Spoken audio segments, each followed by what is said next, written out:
We good? Rolling. How's it look? Good. All right. So Vince and Brent, welcome to episode 7 of Brokers and Bars Getting Beers. We're here at Otto's Tap Room.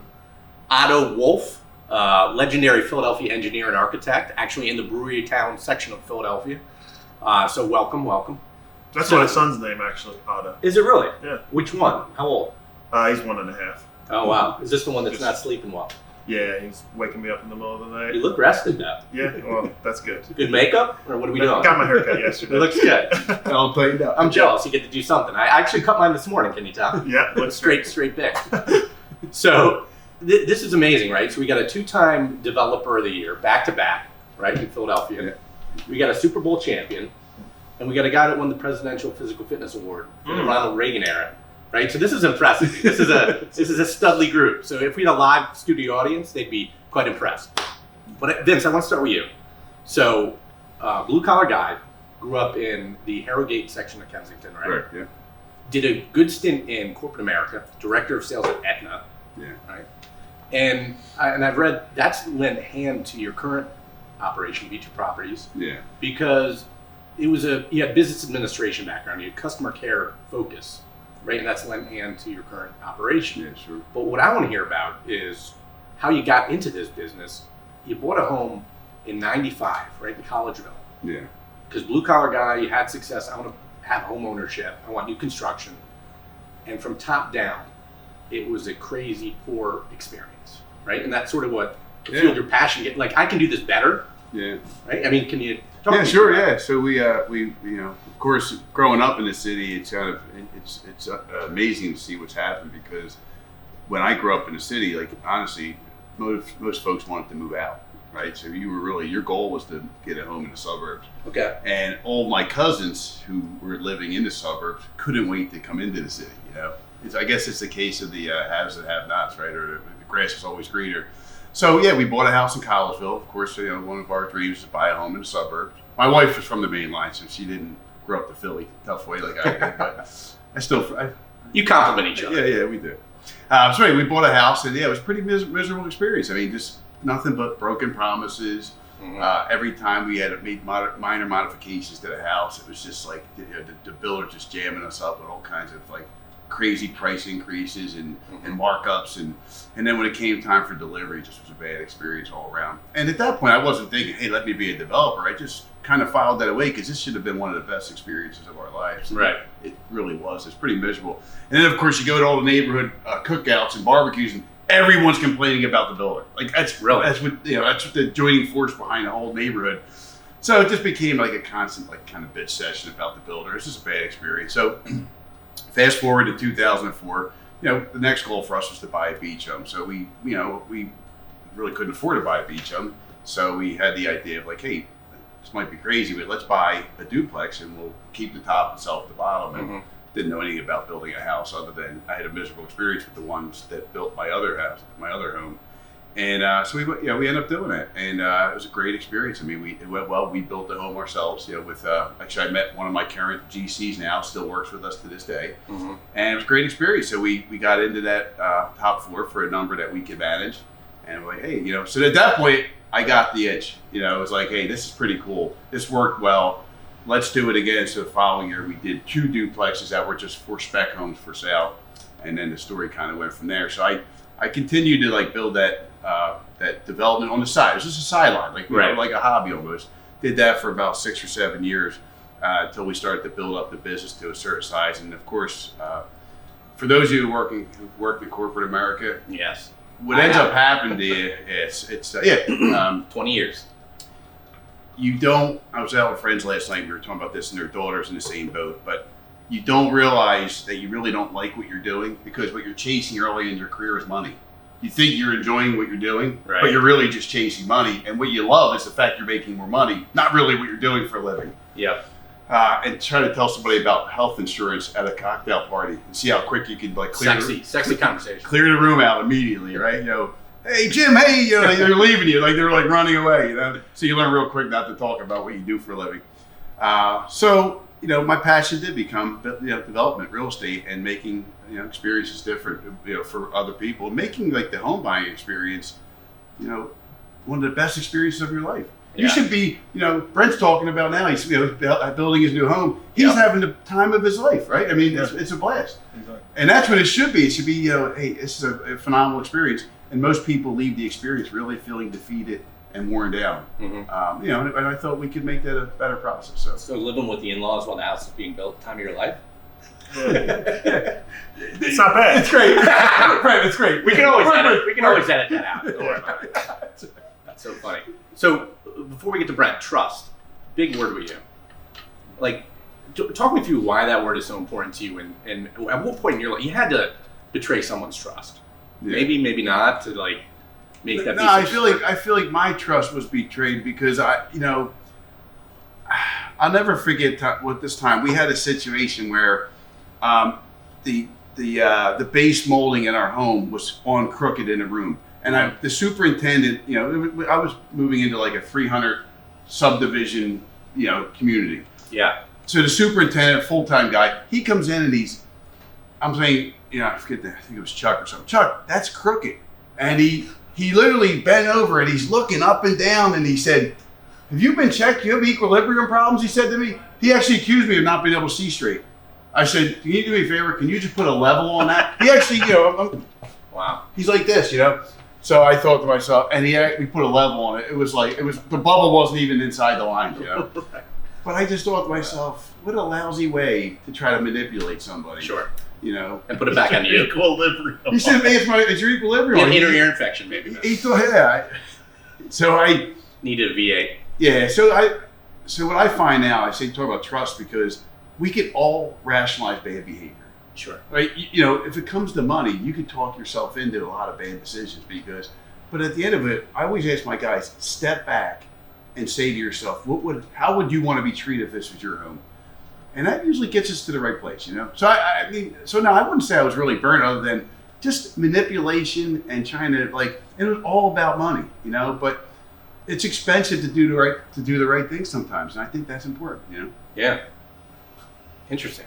And then Brent, so reading about you, 2 words they always align with yourself: visionary, entrepreneur. You had a lifestyle brand, right? Was it Revisit? Yeah. Okay. Your parents, if I remember, they had hair salons, spas. Mm-hmm. So it was sort of in your blood maybe to have ownership, investment. How, walk me through that. How do you go from a full-time, obviously being an athlete, to balancing entrepreneurialism and investments? I mean, where is there a blend? Is there, how do you turn both on and manage both? Well, I think growing up, my grandpa, he owned a custom home building company. So, he had a construction company that he ran, and all my uncles were kind of carpenters or they ran their own businesses. My mom had her own business. So I was in a family of entrepreneurs. Mm-hmm. When I got to the NFL, my dream was to play football. Growing up, I didn't care about anything else. I used to work for my grandpa on job sites, and they'd make me carry lumber and do all the, the dirty work. And I hated it. And I was like, I hate construction. Yeah, they loved it. And so I was like, you know what, I'm not going to do this. And I always used to tell my dad, I'm going to play in the NFL. I'm going to play in the NFL. He goes, okay. So ultimately, made it to the NFL. But then when I was in the NFL, I always wanted to do some side business stuff. And obviously, I couldn't do it when I was younger because I had to establish myself. And, as I got 5-6 years into the NFL, was able to start my own businesses. And, I started a restaurant, basically outfitted the whole interior all myself, designed all that, involved myself in it 100%. It's not like I was just writing checks to people and allowing them to, do whatever they want. Mm-hmm. I really did it myself. And then I started, the lifestyle brand thing you're talking about, and I was designing things myself. I really like good design. But through those businesses, I learned that, in the restaurant business, it's tough. It's very tough. And the problems you have to deal with are things that I didn't necessarily want to deal with. So I wanted to get out of that. Dealing with a bad landlord too, I was like, I want to be on the other side of the table. Mm-hmm. And then I had that lifestyle brand, talked to a bunch of people who owned big lifestyle brands. And they're like, listen, if you want to be successful in this, you're going to have to put up probably at least $10 million. And I was like, all right, I'm out of that too. So that kind of led me to real estate. And I love real estate. It's something that's always been in me. So I got into investing in single family townhome developments in the city. And when is this? Is it while you're playing? Or? This is while I was playing, yeah. Okay. Probably, I would say 5 years ago. Okay. Got into investing in developments. What section?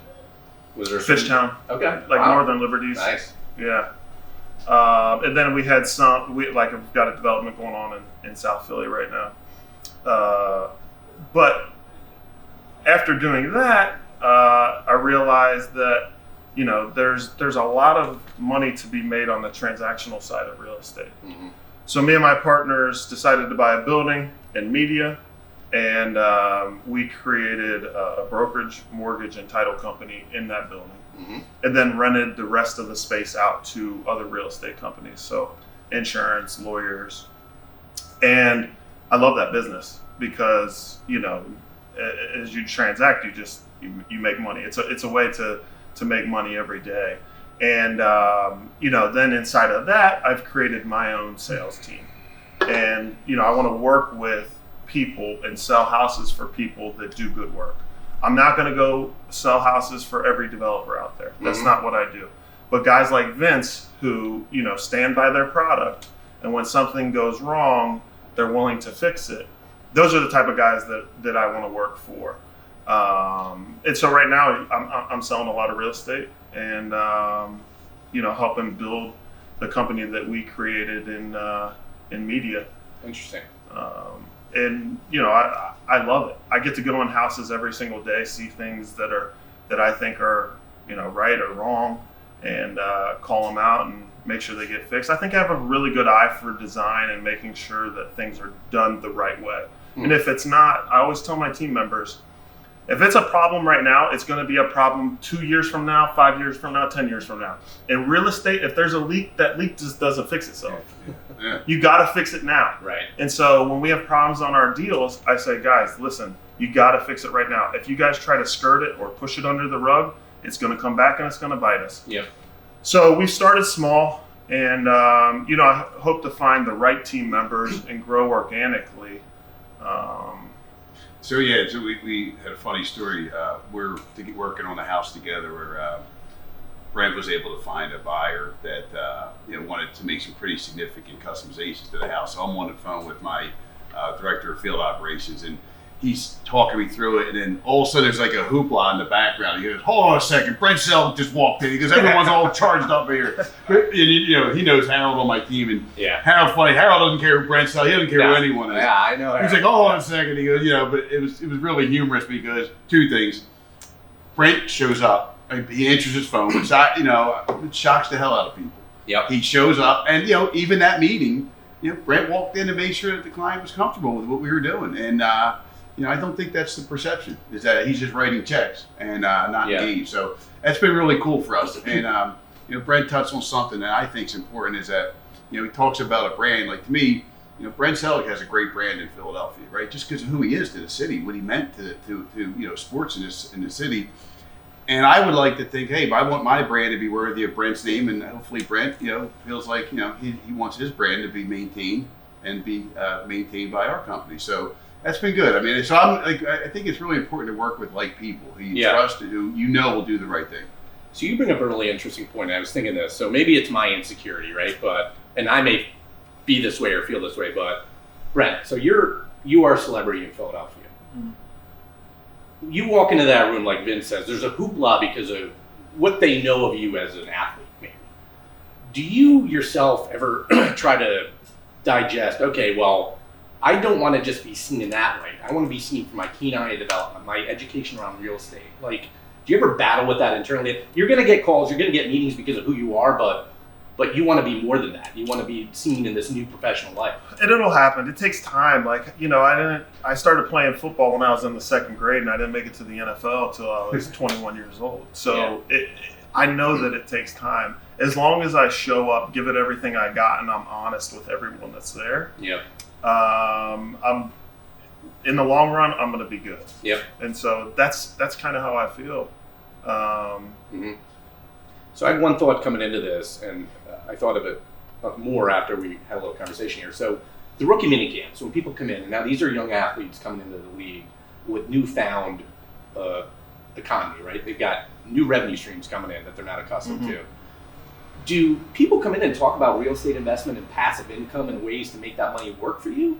Because that's a great industry maybe to have them have their money work for them passively. Listen, I've gone back and forth on this all the time. I agree with you, and I think it needs to be talked about with the guys. But the problem is like in real estate, you can make a lot of money and it can be very good, or if you have the wrong partners, you can lose a ton of money. Right. And so it's like you go in there telling them that this is a great investment, this is something great. You put them in touch with somebody who is not doing the right thing, then you're liable. Because you're the one that's putting them in touch with them. Sure. So it's really a fine line. I do want to help the guys. Eventually, the longer I'm in this business, and the more opportunities that I get, I definitely want to help these guys. Right. Put their money in places that I know that it's just going to appreciate over time. But you got to wait for the right opportunities. Yep. And the guys know that I'm in real estate. I've sold some houses for guys, helped guys rehab houses and sell them and make good money. But I can't. It's not like the day I leave the NFL, I can just go all in. Like, hey guys, give me all your money. I'm your trusted advisor. Yeah, I'm your trusted advisor. So. The best way of doing it anyway is when people pursue you. Like when they see your success. For us, as we've changed, and I'm sure Brent's going to see this too, as we've grown and evolved, we don't pursue investors anymore. They're aware of who we are, what we do, and it's almost like if you do the things that you need to do, you can start to choose your clients. Right. And I think what Brent's going to find is they're going to see his track record. He's going to be, having, he's not going to have a problem having people approaching him. And that's the best. To me, that's the best.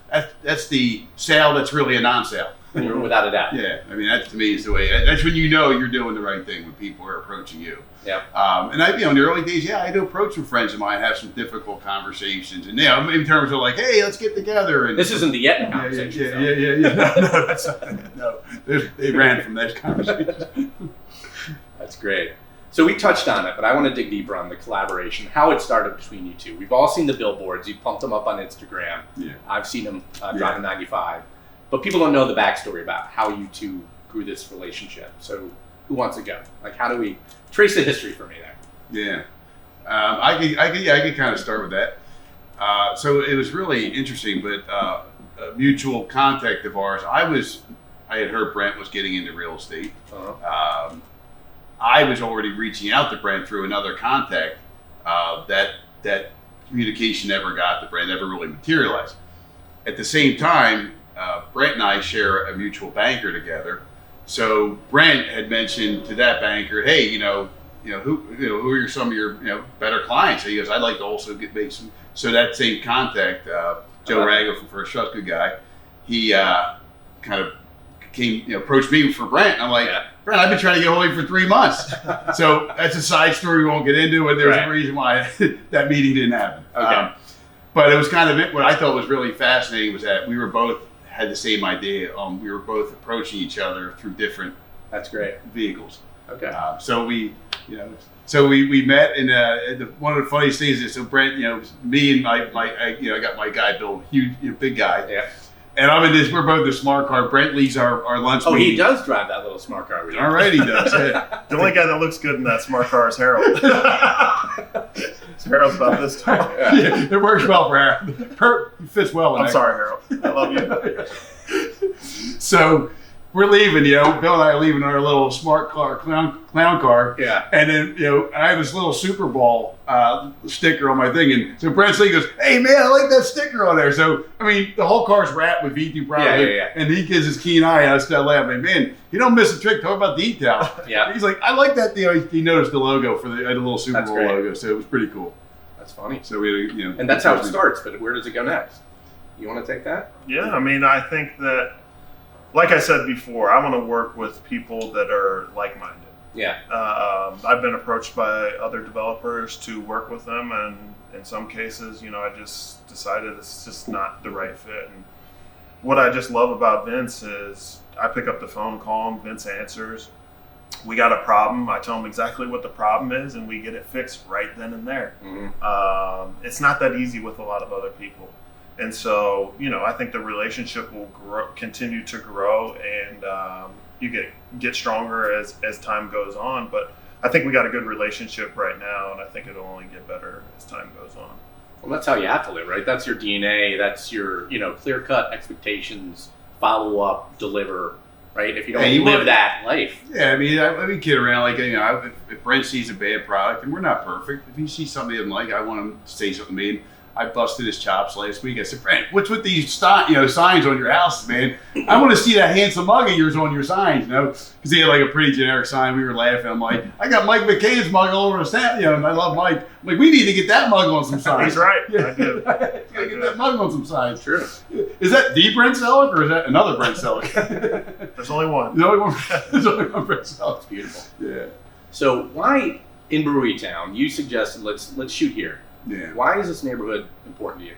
Yeah, I mean, this area, I think, is just phenomenal what's going on here. I mean, we took a big chance. We developed, everything was happening around Girard, we're right off Girard here, 29th Street.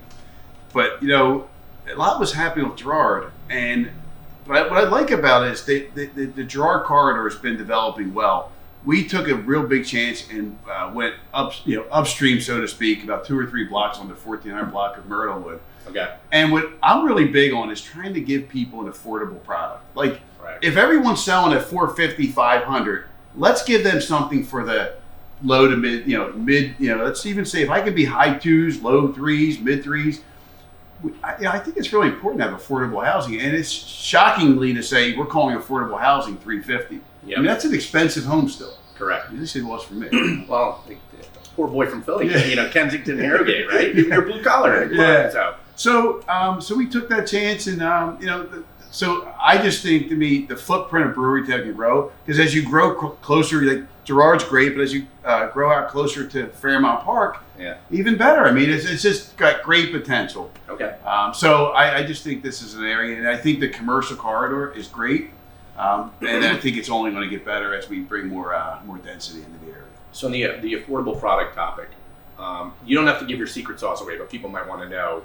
You talk a lot about getting razor thin margins, or margins in your favor due to the strategic partnerships and relationships you have with subs and others. Like, can you talk a little bit about that? Like how you deliver that product with amenities for a lower price point than the others? Sure. I mean, I guess an area sometimes where we could be criticized on is that, I've seen a V2 Properties home. I understand that. So part of me kind of cringes when I hear that, because what does that mean? To me, it just means that everything looks the same, and I understand that, and there's, to an extent, that's true. We have 15 different tile packages, but stylistically they're very similar. Right. But we aren't able to deliver the product we deliver and try to be a custom builder.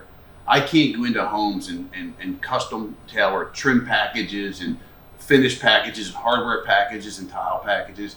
So we have created scale to a point where we get incredible pricing, but we have to be, I'll call it elegant vanilla. Like, we can't, and then there's times where, like a change, like, Brent did a great job pre-selling a home, but like a change where we're moving a fireplace to another location, that becomes labor intensive for us.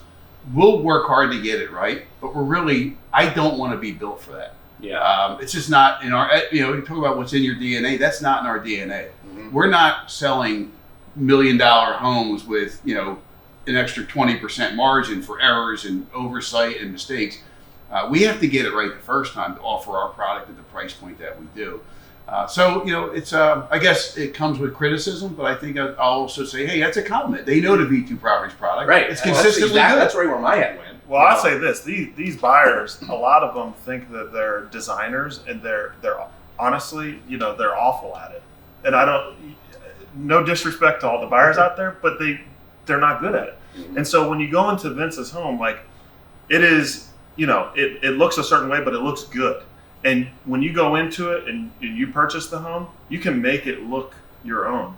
But if somebody wants orange countertops and Vince puts in orange countertops, and then that person backs out of the contract, who else are we selling it to with orange countertops? Yeah, 2% of people may love orange countertops, but you got to find them. Everyone else does it, and so when maybe red countertop. Yeah, I mean they'll pick anything, dude. They start getting in their mind that this looks good with that, and it's just it doesn't work, or at least for most people it doesn't work. Yeah. And so to me it's the smartest way of doing it, and even my partner that I invest with, where we're building townhomes, like I want him to continue to move towards like what Vince is doing, because to me that's the way to go. You're right. I was going to ask you what's next. I mean, I see the you've got a flame going. So what's?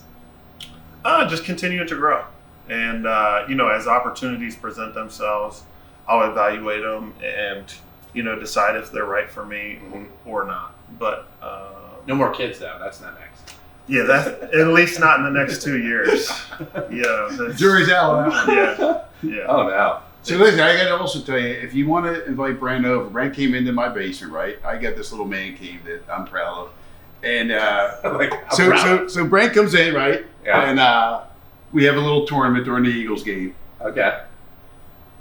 Shows up, wins the damn shuffleboard. It's not good enough. Okay, It's shuffleboard. It's shuffleboard. Like it's not good enough that I'm bringing him over there, and everyone's like, "Oh, you got Brent Sell at your house," and Brent wins the damn shuffleboard tournament. But even funnier, we all got to put up $10. We try to keep it light, so we put up $10 a man. We're like, Brent, where's your $10? So Brent gets his wallet out, and here's what we get. He's like Costanza wallet. he's looking, he's like, I don't got any money, man. I've got to bring money here. So I had to lend him. Who carries cash anymore? Listen, I had to lend him $10 to turn around and win my shuffleboard tournament. There you go. I was the first person he paid back. I'll give him credit for that, but. So you got the table in the basement. Yeah, nice little shuffleboard table. But, nice. Listen, shuffleboard and cornhole. He's on it. I can attest to it. He's my on man it. at Meridian Bank, Jason Sheehan, I went to one of their events this last week, and the girl that was playing against him was like, "Hey, do you think you could throw for me real quick?" Yeah. All 4 bags in the hole the first time. Natural athlete. So I just walked off. I was like, I'm done. Yeah, he's not going to. That was luck. If you wanted to walk in and like play Mr. Nice Guy and not win the tour, I can't have from this guy. It's weird. Natural athlete, and you're highly competitive. I'm sure at whatever you're doing. So. Gotta be. So on the competition front, you know, number one single family home builder in Philly. Is there a bug to get bigger for you, like into the commercial realm, or like, or do you just want to stay the master of your domain? What we do is operationally painfully difficult, just because of our scattered site. That's not your slogan. It's not. But it doesn't say that wrapped around the car. Yeah, we're an unusual company that we can build scatter site in multiple neighborhoods at one time. But it takes a toll on us. So I think our evolution is probably going to move more towards building out a rental portfolio that we're going to maintain. And, the thing that I love and also scares me is, you see all of these, 8, 10, 12 unit buildings going up. And I just hope, Philadelphia's a great city. I just hope these people continue to, create that demand for this inventory. So I see us moving into larger multifamily units that we keep. Okay. We've had conversations, Brett and I, about down the line, turning over property management and whether like Brent wants to get into that kind of business. But you need critical mass to really be able to think about how you want to handle your property management, whether it be in house or through a partnership. So I see us really moving more towards larger multifamily. It's exciting. I'm learning a lot. We just did a 9-unit building, and there's just a lot of little things, which fun and painful at the same time. We're a scatter site building 142 buildings. I'm designing the hallway signs personally, like in the 9-unit building, because people think, where's your design? I don't have a designer. Vince Vonnie's the designer. Right. I'm working with the architect. I'm planning the signs. I'm picking the tile out for the house. So if we're going to get to that next level, I'm going to have to change some things. But I think that's the way to go for us. Larger multifamily buildings. I can see us building maybe a 10, 12, 15-story building maybe within the next few years. I'm excited by that. But hopefully the market will support me doing that. I know one time you were talking about some contiguous city-owned parcels for a park. Did you ever look into that? Or Yeah, ever... we tried. Yeah. We really tried. But what I was really interested in doing, like something like some of Brent's teammates did over on like 19th and Fernan, where they build out a nice little playground. I was willing to take a piece of land, build out a nice playground, donate it. And the problem, the city, and I understand it, but the city, they don't want to create more property that they have to maintain. Mm-hmm. So they really want you to possibly go into an existing, and I was even willing to, they were a lot confused about what one they wanted to tackle. I would even mind taking an existing playground and rebuilding it, Sure. repurposing it, or taking contiguous lots and building. But they definitely don't want to add more maintenance, long-term maintenance into their portfolio. So that surprised me. I mean, it makes sense now, but at the time it surprised me. Like, hey, I'm willing to donate $50,000, $100,000 to build out this beautiful playground. And they say, yeah, we're really not looking to. We're having trouble maintaining the playgrounds we already have. Got it. So I'm still very excited about the opportunity to do that. I really, in terms of giving back to a community, I'd love to do it. But I guess we haven't really found the right opportunity yet to Good luck with that. do that. So other than the kids, what's keeping you up at night from a business perspective? That's a good question. Nothing really. Just making sure that everything, when there are problems, like I said before, that they're fixed right now. Because if they're not, then they push on in the future and become bigger problems. No doubt. But nothing really keeps me up at night. How about you? Besides my son. 3 kids under what? 3. Well, my daughter's 3.5. So It's amazing. So my kids are 10 and 8 now. I met someone that had a newborn. There's apps on phones for like SIDS now. They have a bracelet that like notifies you about any issue with the sleep. They have the cribs now that'll move to keep them in their little cocoon and keep them moving similar to the nurturing of the womb. I mean, crap. When we were doing this, I don't know. It was like life's become too easy, man. too soft, right? We're too soft. Too soft? We're getting way too soft as a country. I agree. Yeah. 100%. Yeah. That's a different conversation. Yeah. You don't have time for that. Sure. What about you? What's keeping you up? Just operationally, just maintaining, because it really it just takes a lot of vigilance to keep this many sites up and running and moving forward. So 2 concerns: I hope the market holds up. We have a lot of inventory that we're ready to deliver. Yep. And I just think for us, just maintaining the right team to be able to deliver in a timely way. Because of our model and the way we're built, we have to be operationally excellent. We have a lot of business process that we've developed, but if we don't execute, we can deliver a product for the price point we do because we move fast and we're pretty efficient. Got it. So just being able to maintain that, and while we're doing so, hope the market cooperates with us. Got it. So who's your fantasy football tight end? I haven't played fantasy yet. Really? Yeah. All right. If I had one, it'd be Ertz. That's my guy. He's mine. He is. Yeah. How about you? You play? I don't play. My wife and I are having this running joke because I bet every NFL game every weekend, and she thinks I'm nuts. But I say, hey, the more games you bet, the better chance of not losing everything. In my opinion, the law of averages starts. Sounds to like play he needs out a 1-800 number. That's what she thinks. I said, no, I can. Pretty good. I'm way too cheap to lose my hard-earned money. Let me There tell you you. go. She knows that about me deep down, but. No, I enjoy it, and actually for me, it's kind of fun because it lets you separate, and having $25 on a game is fun for me to just enjoy it and kind of break away from work and that sort of thing. So it's a lot of fun. Well, guys, thanks so much for your time. Of course. Was a pleasure. Thank you. Good luck with the next chapter. Yeah. Right? Thank you very much. Yeah. You bet. Rock and roll.